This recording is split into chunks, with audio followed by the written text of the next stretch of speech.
What will the first 2 rounds of Superflex rookie drafts look like in 2024? That is what we're going to talk through on today's show, as well as answering some listener questions about dynasty strategy and diving in to Shawn's thoughts on his most recent article up on rotoviz.com, looking at those 2 rounds in terms of ranking the players where he expects, I guess, the fantasy football community to value them when it comes to rookie draft time. Shawn, I had some people reach out today looking about rankings and more information, because rookie drafts already up and running across some of the leagues, and it's always around this time that we'll see more and more, but still early days. I like my leagues to still wait after the NFL draft. What's your favorite time to start those rookie drafts? How quick do you want to get it? I feel like I want to get the landing spot before I'm committing to these rookie picks.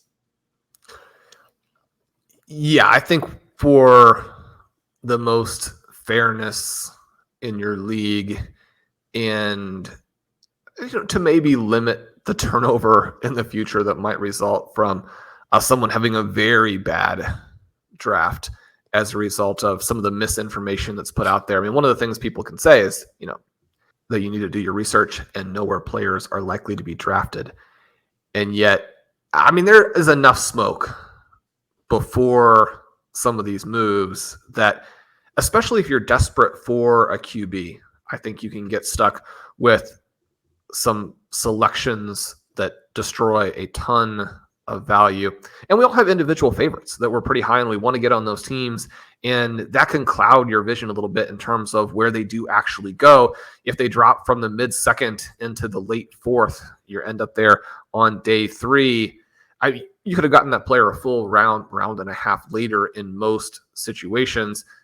You want to not overpay. Now, having said that, I'm in several leagues that do draft before the NFL draft. I think those are a lot of fun. And I certainly am not criticizing leagues that are like that at all, as in the vast majority of cases, you knew what you were getting into. And so I think to add that extra uncertainty and to give people a chance to really call their shots in terms of where the players are going to go, I love that element too. And Colm, to an extent, that's what I have done in the article that is up on the site.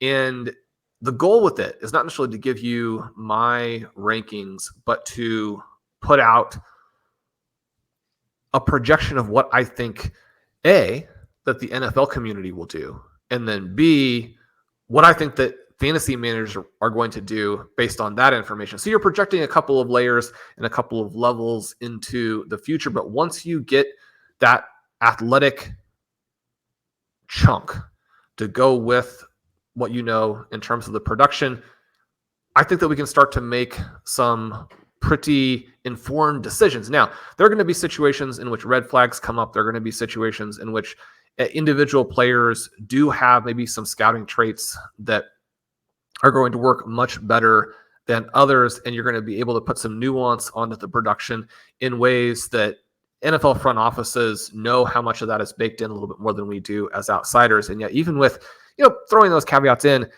it's still a very fun exercise. And Colm, the reason that we do that is that we want to get a little bit of a feel for where we need to move in our draft. So you and I have the 107. I have a lot of drafts where we have the 105, the 106, have drafts with the 112, have a few picks at the 101. Again, mention here that if you're in the FFPC Triflex leagues, one of the fun things that happens is that you have to play the toilet bowl. You have to play the backdraw to win the 101. And so the 101 in some ways is a badge of honor, as opposed to a situation where you manage to tear everything down to where you have the very worst possible team.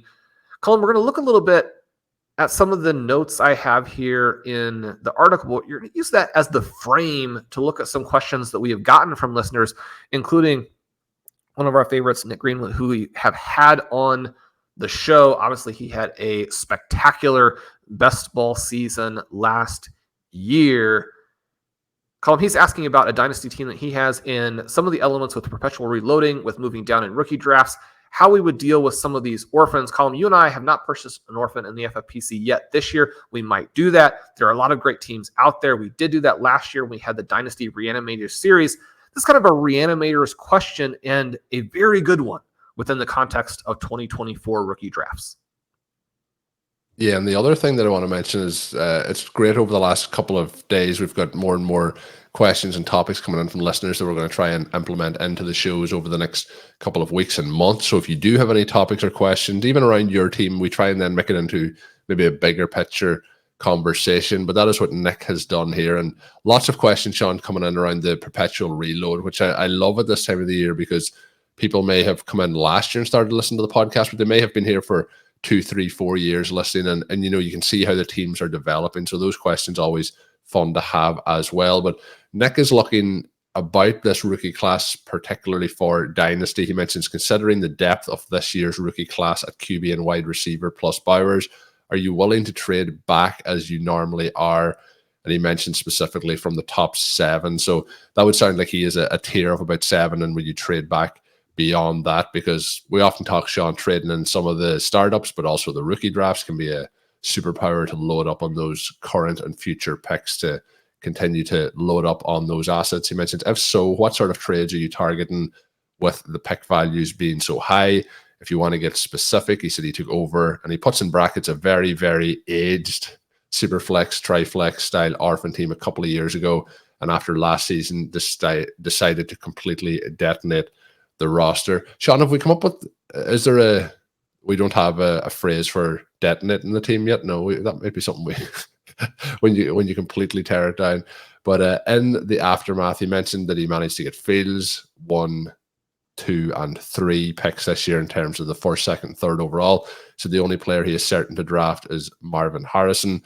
With that in mind, he's having trouble deciding how he wants to attack quarterback, assuming he takes Caleb, and then what to do with the 103. He said his lean is to just take Neighbors and shoe any trade back value that would take him out of the running for Neighbors, May, or Daniels. But in doing that, he feels like he might be leaving so much meat on the bone of the 103 pick that the options just seem wrong. So he kind of wants to know, should he trade back? Should he stay where he is? And what other thoughts we may have in between on that. And Shawn, one of the conversations that we tend to have, particularly around this time of year, is that top tier. Like, where are you willing to split? It might be picks 1 through 3, or this tier, and then 3 through 6 are a tier. And then, because we had it last year, and we had a couple of those tight ends, including the likes of a Sam Laporta, that we would be interested at then, at the back end of the first round. So trading back from 6 to 10 wasn't that big of a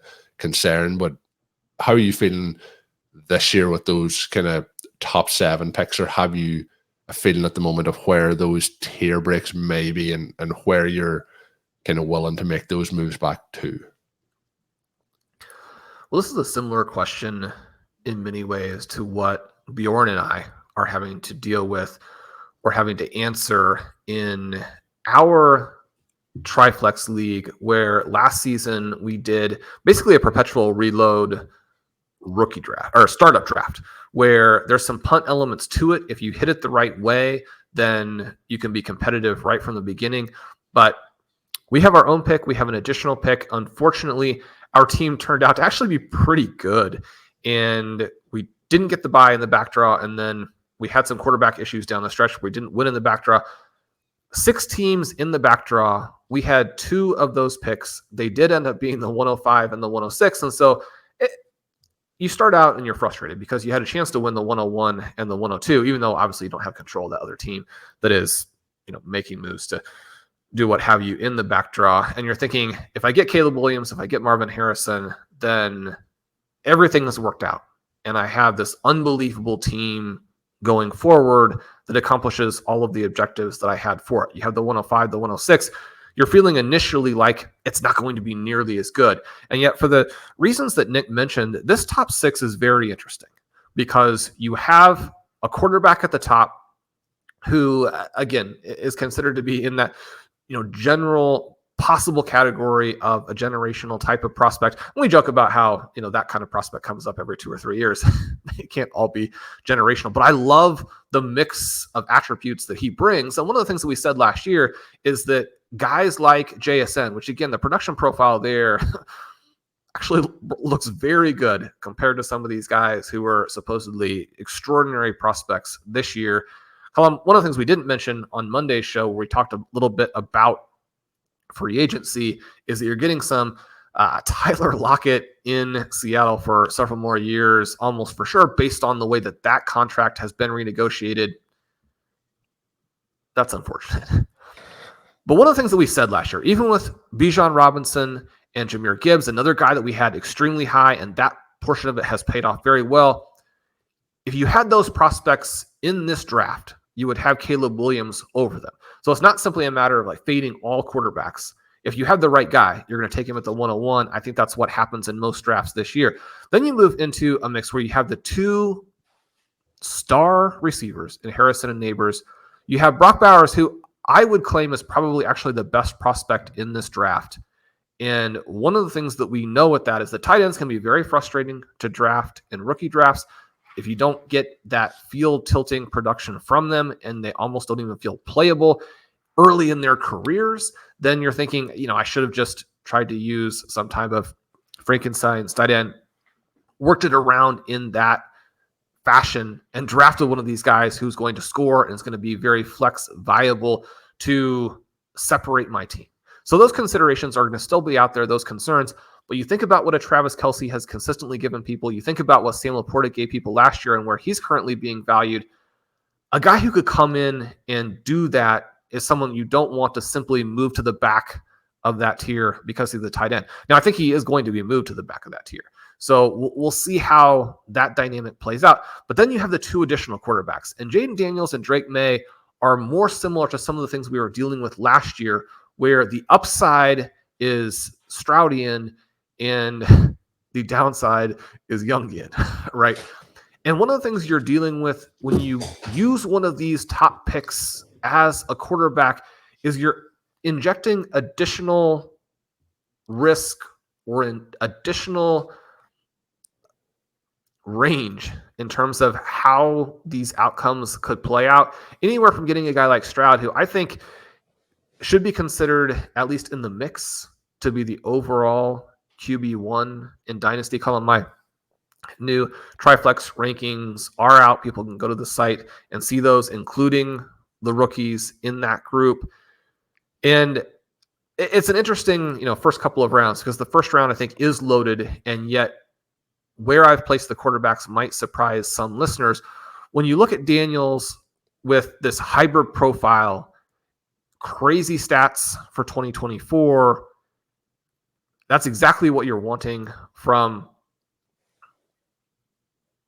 a QB that you have in Superflex, especially in these Superflex formats where the QB scoring is mitigated a little bit in order to give you the chance to play other guys at that spot. When you want a guy with this type of rushing upside, in many ways, Jaden Daniels, and I've written about this in the rookie guide, is a version of Anthony Richardson who can really throw the ball as well. Now, the small sample that we got from Richardson last year passing was encouraging. And so I think that you certainly want to continue to move Richardson up, especially if you're not concerned with the injury portion of it. But the flip side of that is with Richardson, you have a lot of room to potentially emerge at the NFL level. And that's a huge risk, because teams that make that leap with quarterbacks in the NFL often are needing to make it again and again over the next 2 or 3 years, because those guys fail and fail and fail.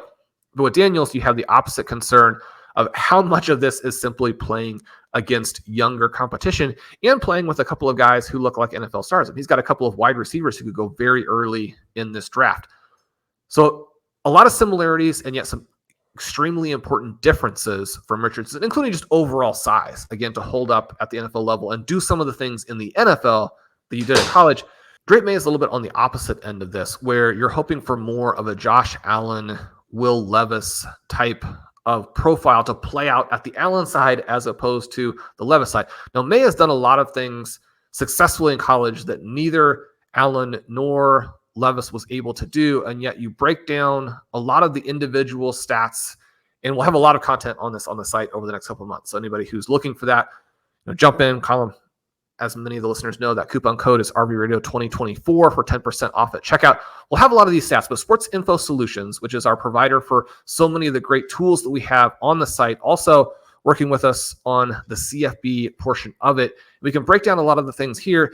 And one of the notes that I was surprised by, and I have to give Zachary Kruger some credit for this, we've been drafting some Superflex best ball teams together and sort of fighting about whether or not we want Bo Nix or JJ McCarthy, obviously at the different prices that those guys would command. McCarthy, much more expensive. But McCarthy actually has numbers and metrics on the types of throws that you are probably going to zero in on a little bit more. Now, one of the things I always push back on, and I do want to remind people, is that the overall ability to run an offense that is dynamic, that scores a lot of points, that part is important, even if you're getting a lot of help from your teammates, even if you're getting a lot of help from the coaching staff and the scheme. So you don't necessarily want to throw everything away. But one of the things that Travis May did at RotoViz here several years ago was to look at the way in which plays like the jet sweep and plays like play action, where you set up the defense with these other elements to it, and they can be stat inflating play calls. If you strip those out, how do the guys look? You're not going to go into everything today. That's not what this particular show is about. But I was more encouraged by McCarthy after looking through it. I was still looking at May and thinking, all right, this guy could certainly win. He could certainly succeed. You have a big, young, athletic player who could also be a hybrid contributor to reality offenses and fantasy offenses, but there is risk there. So when Bjorn and I are trying to decide, should we make a move to trade from the 105 to the 104, to either get Neighbors or to maybe get Daniels if he falls, how much of that do we want to do? Do we see that as a tier break? We were going to have to pay enough that I don't think that it makes sense. I also think there's a chance that May goes very early in the reality draft. Now, what we're kind of looking at is probably three guys very early, and so that may not distinguish them very much. Where does the fourth guy go? Those parts will be interesting because after the 106, there is a bit of a tier break, but I also, in this article, write up what I see as the very positive elements of Odunze and Xavier Worthy, the guy that we obviously focused on last week's Colm podcast, where you went out there and gave a very enthusiastic title to that show. So some additional listeners hitting it as a result of that. I think that when you get to the 107, 108, there's still going to be a potential for those guys to hit. And what you're kind of dealing with those receivers, I don't think is necessarily a lot lower ceiling. I think you're dealing with a lot lower floor. If you trade down and you get something substantial back, and then you hit on the ceiling instead of the floor, you get a similar player to those wide receivers who are going in the top, 2, 3, 4, 5 picks. Having had the guts to go for it is going to deliver something to you. Now, you need to be able to get something back. With the perception of some of these top guys, I think that you can move from the 103, 104 to the 107, 108 in some leagues and even get an additional first-round pick in a future year back. Right? If you can do that, it becomes very compelling, especially as you're doing a rebuild. One of the things right now is that we always think, okay, well, there are so many different things you can do with a first-round pick, but it is in the future, and I could be in a situation where next year the player that I've moved off of is a star, and the guy that I moved down to is just being thrown away, and I don't even know what pick I'm getting back. In some cases, drafters who are willing to give up picks assume that they're going to be high in the draft, right? And so maybe you get a 111, 112. But even when we look at that, we mentioned some of these LSU guys. Brian Thomas, a fantastic combine. Now, I do mention in the article that if we want to keep some of our enthusiasm in check, all we need to do is look at the first 3 comps in the Workout Explorer, who happen to be Denzel Mims, Devontae Parker, Darius Hayward-Bay, right? A reminder that not all prospects, including athletic prospects, hit. You can look back and be like, oh, we all knew those 3 guys were big risks. Well, 2 of them were drafted in the top 15. So NFL teams didn't know. But when you work through that, and then you add McCarthy, whom I mentioned a minute ago, into the mix, and you get down to 110, I think you can risk moving back a decent amount in this draft. Now, will some of these guys get hit by their landing spot? You'd like to think that players of this level are not going to be drafted as redundancies, but we saw that happen last year with JSN. We have already witnessed it with some of the weird moves that teams have made in free agency. So you can't really count on NFL teams acting rationally. That's something you always want to remember, because the NFL could throw a wrench in your plans on draft day. if you get enough back, though, Colm, I think this draft is interesting. And then when you get into, round 2, even the middle of round 2, you have some depth, and you also have a dynamic. And Connor O'Driscoll looking at this for us on the site in an article that may be out sometime in the next couple of weeks. But this running back class is very weak. And yet, once you adjust for where these players are actually likely to go in rookie drafts, I think you're going to have some interesting running backs there as well. So I think there's a lot that you can do. And I do think that the depth through 6 gives you a chance to move back within the top 6. But also, if you have the guts to move out of that range, again, assuming you get something very real back. I mean, you need to get something meaningful to move out of that group. But if you do that, the chance for a payoff is pretty exciting. So 2 kind of follow-up questions on that, I guess. And one of them is going to be specifically related to people who may have 2 picks in, say, the top 5 or the top 6. And that is, with this quarterback class, you mentioned about Williams and the expectations for him, and then talked a little bit about Daniels. But is there any situations here where where people should be considering taking Williams plus another quarterback in this class? I won't say regardless of need, but if it is a team here that has Justin Fields, who there's some questions around as we record this, where he will be playing in 2024, is the class strong enough to put that much of an investment into this class? I think that the question that you have is going to more or less always be the same. I'm not really interested in adding May, especially as a 3rd or 4th quarterback. I think whether or not you are in the midst of a rebuild where you need to add 2, and a lot of managers will like to have 3. When you're looking at Superflex and how you're going to build your team out, once you get up to 3, now there are going to be opportunities to get to 3 or even to 4 in ways that don't hurt you, right? One of the things that we talked about a lot is that you could have added Jared Goff before the previous season. You could have added Derek Carr and Baker Mayfield before last year. And a lot of people listening are like, yeah, but I still don't really want those guys. I don't want to play those guys.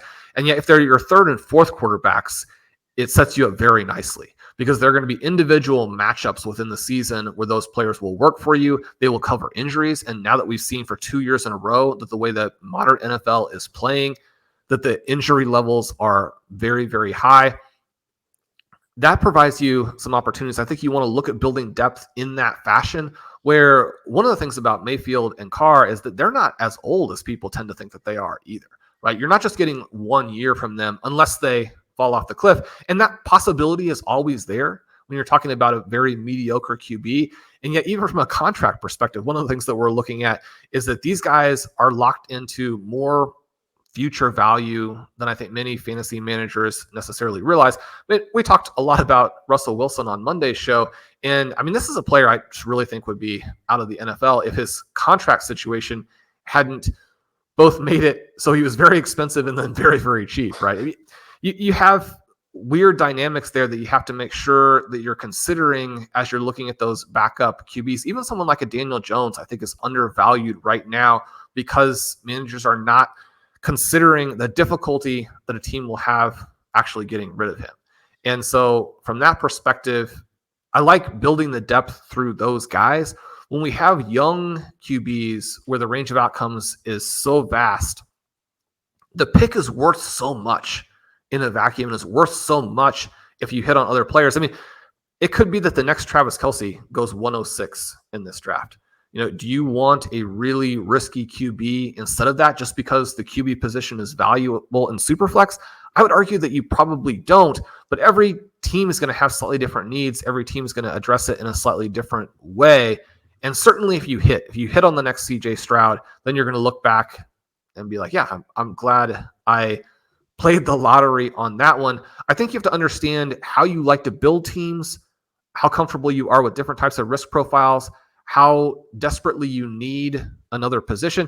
Because one of the things that you see a lot is that there are teams that build exclusively around QB, and they do have QB covered, but the rest of their roster is weak enough that they almost have to draw perfectly to hit players throughout the course of the season that score points for them at the other spots. And certainly in deeper leagues, that runs into a lot of trouble. You see that in the Triflex. I've mentioned that in Curtis's Black Crown League, how much help it has been to me through 4 seasons to have a ton of firepower at the other positions, even though my quarterbacks have been weak.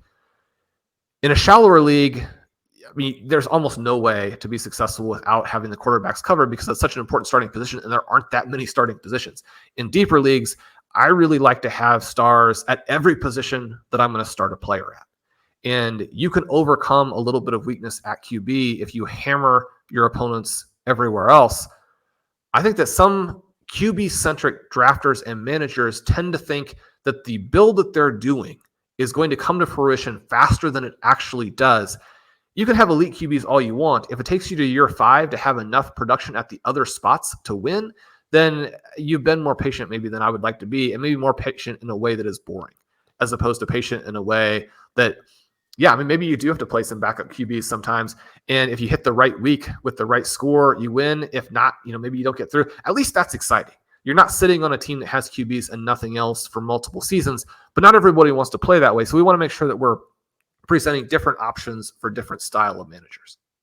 And the other follow-up I had is we always talk about, trading back and being able to move back. And sometimes that's possible, sometimes it's not. But the other part of that is, this is something that I think I advocate this more than Shawn does, but I think sometimes trading out of that pick into, at this point, a second year, third year player is also an option that I'd like to try and see if it is possible. And it may not be possible in certain leagues to move, the 103 or the 104 for some of these names, but the second year players who we're looking at the moment would be like Rashee Rice, Zay Flowers, maybe even a Jordan Addison, for example. But is that something that I feel like I always bring it up? I don't know if it's a case. Is that something that you would advocate for, if possible, like, moving out of this draft into second or third year players if you can make the price work? Well, Harrison and Neighbors are already more expensive in redraft formats than guys like Zay Flowers and Jordan Addison, who had fantastic rookie seasons. They're similarly expensive to someone like a Rashee Rice, who had a good rookie season and is connected to a Patrick Mahomes and also doesn't have a lot of competition for targets on that team. That part is interesting. I would argue that Rice is overvalued relative to some of those other second-year players, and that I find it pretty hard to imagine that Kelce doesn't have a solid season this year, at least, and that they also don't add someone. So I think that the target competition will be a little bit greater than people are thinking. I think that the target competition for Zay Flowers is minimal. So even when you adjust for what the passing volume is likely to be in that offense, I think that the overall size of the pie in Minnesota is going to be larger than people think. Now, that's something that, Colm, we don't know as we record this, because this is our second sort of Monday recording. We're specifically not doing free agency types of things on this show because a lot of things will have changed between now and then. We don't know what's going to happen with the Minnesota quarterback situation. And yet, one of the things that you mentioned there is that we have proven players who were good prospects and also have now done it at the NFL level. Based on current pricing in this market, you should actually be able to get them plus something additional that is meaningful for some of these top 6 picks. And if you can do that, then you reduce your risk, you diversify your risk, and you potentially also get there faster while maintaining whatever the secondary piece is. Maybe it's a second round pick in 2025, and you're like, well, I've got a delay gratification for that. But there's so many different ways that you can win that way. Now, if you give up Marvin Harrison or Malik Neighbors and that person ends up being the next Justin Jefferson or Jamar Chase, you're going to have some regret there. So you have to also be willing to manage the emotional part of that, work through the various teams, and do your due diligence on those prospects and see how you feel about them. We'll have a ton of that on RotoViz for you, both with the rookie guide and with site content. We'll cover it on the shows. But in the end, I mean, it has to be your decision as well. And even if it's informed by things that we're doing and maybe other analysts that you like, you've got to make the choice, and you've got to be comfortable like going with your guy and going with, to at least that tiny extent with your gut, and then being comfortable with the consequences, both good and bad. Thanks again to Nick for sending in that question and the article that we talked about with Shawn's kind of guide to Superflex drafts in the first 2 rounds for 2024. I will link that in today's show notes. You can check that out. You can also check out the 7th edition of the RotoViz Rookie Guide. That is now available as well. $20 for all 3 editions. If you want to head over and check them out, there will be a link in today's show notes to find those, also to get the rankings and tiers, the mock drafts, and much, much more in there with the player sims, prospect scores, and all that good stuff. That is going to do it for the second edition of RotoViz Overtime this week. Hopefully you've enjoyed it. We will be back with more. Make sure you are subscribed to the RotoViz Overtime podcast feed to get those once they are available. My name is Colm Kelly. You can follow me on Twitter at OverToMarnet. My co-host is Shawn Siegele. Check out Shawn's work up on rotoviz.com. And until we are back, have a good one.